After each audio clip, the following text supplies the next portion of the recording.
അപ്പോൾ വൈകിട്ടാണ് നമ്മുടെ ജയിൽ നോമിനേഷൻ ഉണ്ടായത്. ജയിലിൽ പോകാനുള്ള നോമിനേഷനിൽ എല്ലാവരും കൂടെ വോട്ട് ചെയ്ത് കൂടുതൽ വോട്ടുകളുമായിട്ട് നമ്മുടെ രേണുസുതി, നവീൻ, സരിക, അനുമോളെയാണ് എല്ലാവരും കൂടെ തെരഞ്ഞെടുത്തത്. അപ്പൊ ഇതിൻ്റെ അത് നമ്മുടെ ഗിസൽ അനുമോളെ ടാർഗറ്റ് ചെയ്യുന്നെന്ന് പറഞ്ഞിട്ട് 2 ദിവസമായിട്ട് തന്റെ കബേർഡൊക്കെ ചെക്ക് ചെയ്ത് നടക്കുകയാണെന്നൊക്കെ പറഞ്ഞിട്ടായിരുന്നു നോമിനേഷൻ ചെയ്തത്. അതിനെ ചൊല്ലിയിട്ടായിരുന്നു പിന്നീട് ഉണ്ടായിരുന്ന വഴക്കുകൾ മൊത്തം നടന്നത്.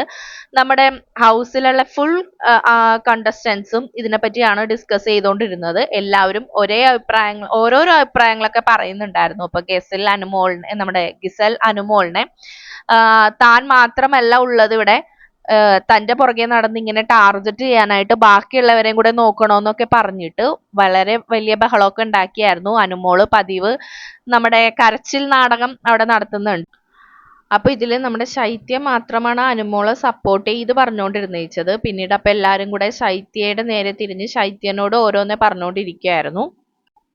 അപ്പൊ അനുമോളുടെ ഒരു അരമണിക്കൂർ നേരത്തെ കരച്ചിലിന് ശേഷം ശൈത്യ പോയിട്ട് അനുമോളെ സമാധാനിപ്പിച്ചൊക്കെ കൊണ്ടുവരുന്നുണ്ടായിരുന്നു.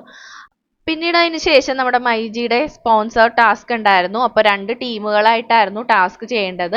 അപ്പൊ മൈജിയുടെ ഒരു ആഡ് പ്ലേ ചെയ്തിട്ടുണ്ടായിരുന്നു. ആ ഒരു മ്യൂസിക്കിന് 2 ടീമുകളും കളിക്കണമെന്നുള്ളതായിരുന്നു ടാസ്ക്. ആദില, നൂറ, അതുപോലെ തന്നെ നമ്മുടെ അനീഷ ആയിരുന്നു ജഡ്ജസ് ആയിട്ടുണ്ടായിരുന്നത്. അപ്പോൾ എ ടീം അപ്പാനിയുടെയും ബി ടീം ഷാനവാസിന്റെയും ആയിരുന്നു. രണ്ടുപേരും അത്യാവശ്യം കുഴപ്പമില്ലാതൊക്കെ കളിച്ചു. പ്രാക്ടീസ് സെക്ഷൻ മുതലേ അപ്പാനിയുടെ ടീമായിരുന്നു കുറച്ച് മുമ്പിൽ നിൽക്കുന്നുണ്ടായിരുന്നത്. അപ്പോൾ കളിച്ചപ്പോഴും അവർക്ക് തന്നെയാണ് ഫസ്റ്റ് പ്രൈസും കിട്ടിയത്. അപ്പോൾ സ്പോൺസർ ടാസ്കിലെ ഫസ്റ്റ് പ്രൈസ് കിട്ടിയത് അപ്പാനി രവിയുടെ ടീമിനാണ്. അപ്പോൾ ഇതൊക്കെയായിരുന്നു നമ്മുടെ ഈവനിങ് ടാസ്കിൽ നടന്നിട്ടുണ്ടായിരുന്ന കാര്യങ്ങൾ. അപ്പോൾ ഇനി ബിഗ് ബോസിന്റെ അടുത്ത അപ്ഡേഷനായിട്ട് കാണുന്നത് വരെ ബൈ.